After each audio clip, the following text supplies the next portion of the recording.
तर भाषण कला जी आहे, मुळात कोणतेही शिक्षण घ्या तुम्ही 11वीला जा, तुम्ही 12वीला जा, तुम्ही व्यावसायिक शिक्षण घ्या किंवा कोणतंही घ्या, महत्वाचं हे नाही तुम्ही कुठे शिकता, तिथं चांगली इमारत आहे का, तिथं चांगल्या भिंती आहेत का, तर हे मॅटर नाही करत.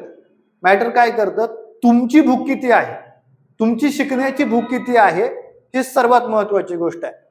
तुमची जर शिकण्याची भूक असेल तर तुम्ही यशस्वी होऊ शकता, आणि तुमची शिकण्याची जर भूक नसेल तर तुम्ही यशस्वी होऊ शकत नाही.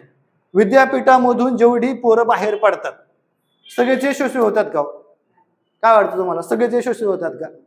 नाही होत ना. एकाच वर्गातून बाहेर पडणारी पोरं सगळेच यशस्वी होत नाहीत. कोणी सीए बनतं, कोणी डॉक्टर बनतं, तर कोणी कंपनीमध्ये 12,000वरती सुद्धा काम करायला लागतं. हे काय शक्य होतं? काय सांगता येईल तुम्हाला कोणाला? सातत्य नसल्यामुळे. सर तुम्हाला काय वाटतं, काय का ते यशस्वी होऊ शकत नाही? करंडे सर असेल या करंडे सर, काय सांगता येईल? 15वीचा वर्ग आहे आपण समजूयात, बरोबर? किंवा सर राजकारणाचं उदाहरण घेऊयात. सर्व सरपंच आहेत, प्रत्येक जिल्हा परिषदेला जाऊ शकतो का? किंवा जातो का प्रत्येक जण? प्रत्येक आमदारकीपर्यंत जातो का? मग असं काय आहे की आत्मविश्वास नाही. ओके, अजून सर तुम्हाला काय वाटतं?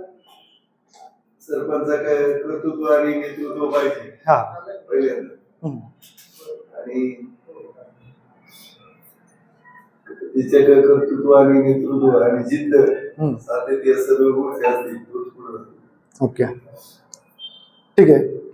माळू सर तुम्हाला काय वाटतं?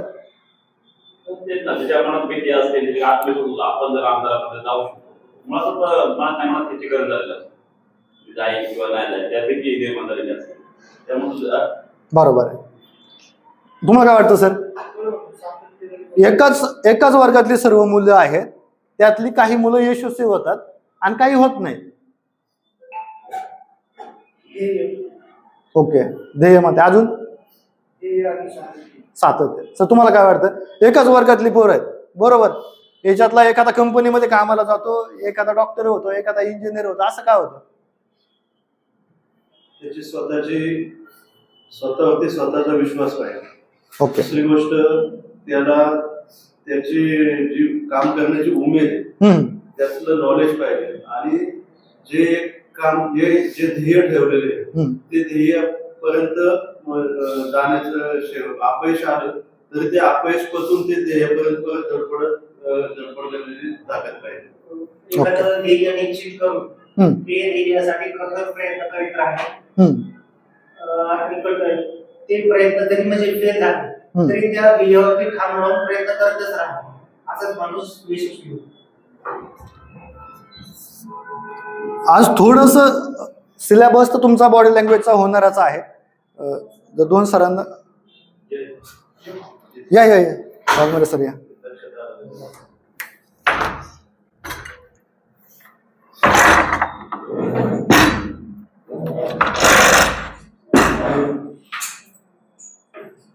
तुम्ही प्रत्येकाने उत्तर दिलेली आहेत.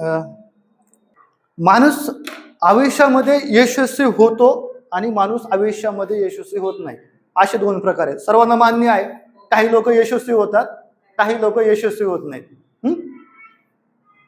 एक उदाहरण तुम्हाला सांगतो की एक सर्वसामान्य घरातील पोरग होतं. हे पहिल्या बॅचला उदाहरण दिलंय, आय थिंक दुसऱ्या बॅचला पण मी दिलंय, पण तुम्हाला आठवत आहे का सांगा?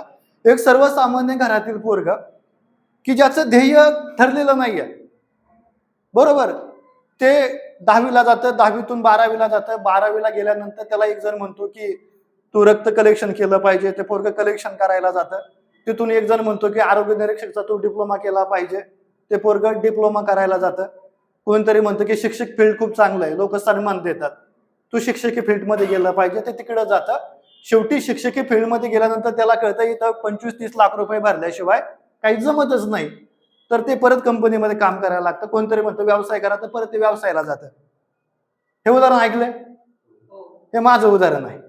ओके, आता इथं मी मान्यवर व्यक्तींची उदाहरणं आणली होती, पण मला वाटतं तुमच्या बरोबर कनेक्ट करण्यासाठी तुम्ही मला पाहिलंय, मी जर एखाद्या विदेशातल्या ट्रेनरचं जर तुम्हाला उदाहरण देत असेल किंवा व्यावसायिकाचं, तर तुम्ही एवढं त्याच्याशी जुळवून घेणार नाहीत. पण तुमच्या समोर जे उदाहरण आहे तिथं तुम्ही नक्कीच जुळवून घेऊ शकता, बरोबर आहे. पण असं असताना सुद्धा ते पोरग रांगत खडतर परिस्थितीमध्ये संघर्ष करत करत आज तुमच्या समोर उभा आहे. मी तुम्हाला सांगतो, याचं वय माझं हातात 30 वर्ष आहे आणि माझं वयाच्या 25व्या वर्षी सुषमा अंधार यांच्या हस्ते पुस्तक प्रकाशित झालं. तुम्हाला मी प्रत्येकाला सांगितलं असेल फोनवरती आल्यावरती. हे का सांगावं लागतं? मला सांगावं लागेल माझ्यामध्ये काय आहे. जोपर्यंत तुम्ही तुमच्यामध्ये काय आहे हे ताकदीनं सांगत नाहीत, तोपर्यंत पुढचा तुम्हाला जॉईन होणार नाही. तुमचा व्यवसाय असो, तुमचं राजकारण असो किंवा तुमचं समाजकारण असो, काही असो, तुमच्यामध्ये काय आहे ना हे तुम्हाला ठासून सांगता आलं पाहिजे. हे जर तुम्हाला ठासून सांगता आलं नाही, तुमचं प्रेझेंटेशन तुम्हाला विकता आलं नाही, तर तुम्ही यशस्वी होऊ शकत नाही. हे आज ठरवा. ओके.